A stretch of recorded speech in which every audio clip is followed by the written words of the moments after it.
Bonjour à tous, je suis Philippe Tixier de l'UD 92, Union syndicale de l'intérim, syndicat CGT de Manpower France. Chers camarades, j'interviens au nom de l'Union syndicale de l'intérim. J'insiste sur la dénomination intérim et pas intérimaire. En effet, cette structure a pour vocation d'organiser à la fois les salariés intérimaires et permanents de la branche du travail temporaire. Aujourd'hui encore, et malgré de multiples interventions, nous sommes dénommés dans la CGT comme syndicat des intérimaires, alors que la réalité est tout autre.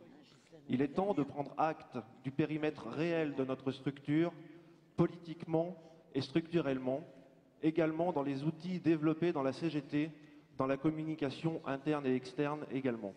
Je prends l'exemple du Cogiciel, dans lequel nous sommes inscrits comme syndicat national des intérimaires. Nous ne sommes ni syndicat national, mais une union syndicale, ni des intérimaires, comme je viens de le dire, mais de l'intérim dans son entier. Les syndiqués salariés permanents de la branche sont d'ailleurs un des piliers de la syndicalisation des salariés intérimaires. Il me semble important d'indiquer également quelques chiffres. L'intérim en 2008, c'est plus de 1200 entreprises, plus de 7000 agences, plus de 23 000 salariés permanents, plus de 600 000 salariés intérimaires en équivalent temps plein, plus de 2 millions de salariés intérimaires en tant qu'individus, plus de 30% d'intérimaires ayant choisi cette forme de travail. En disant cela, je n'occulte pas pour autant la part de précarité subie par les autres. C'est aussi une convention collective nationale, brochure 3212 au journal officiel, qui en quelques 600 pages résultant de 40 années de lutte des salariés intérimaires et permanents de la branche, organisés dans les syndicats CGT des entreprises de travail temporaire et dans l'Union syndicale de l'intérim et son ancêtre, le SN7-CGT, a défini des statuts propres à ces deux catégories de salariés. Oui, il y a des droits spécifiques, légaux et conventionnels aux salariés intérimaires en tant que tels. Ces droits sont pour la plupart liés à l'ancienneté dans la branche du travail temporaire, pour quelques-uns liés à l'entreprise d'intérim. Droits syndicaux, droit à la formation avec des contrats spécifiques, droit à la prévoyance, caisse de retraite, droits sociaux, fonds social de branche, mutuelle de branche, etc. Ces accords intègrent pour certains à différents niveaux une portabilité et ou une transférabilité de certains droits à la prévoyance et à la formation par exemple, en dehors de tout lien juridique contractuel avec l'entreprise de travail temporaire. Pour certains, ils les intègrent depuis de nombreuses années. Cela vous fait-il penser en partie à une revendication actuelle de la CGT? Camarades, il s'agit bien là d'un statut, certes loin d'être parfait, et dont sans cesse nous revendiquons l'amélioration et luttons en conséquence. Mais se positionner aujourd'hui, dans la CGT, comme si les travailleurs de l'intérim n'existaient pas en tant que tels et ne pourraient s'organiser que dans les entreprises utilisatrices ou dans les territoires, est illusoire.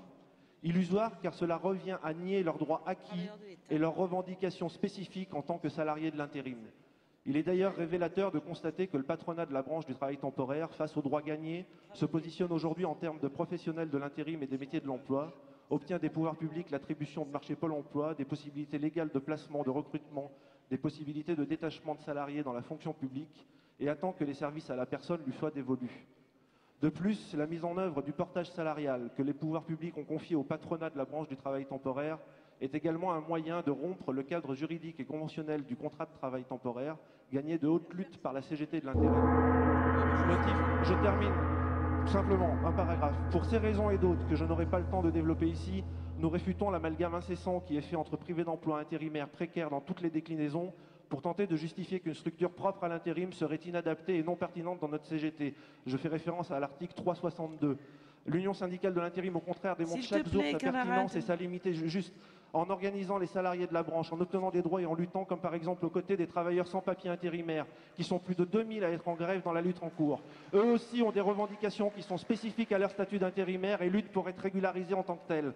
Merci de conclure, camarade. Je conclus.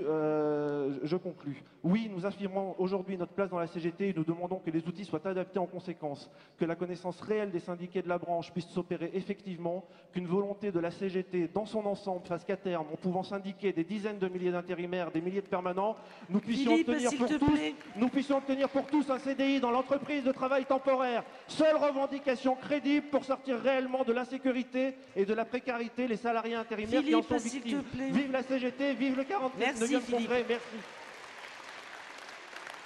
La parole à Lionel Zawati, micro 1 qui est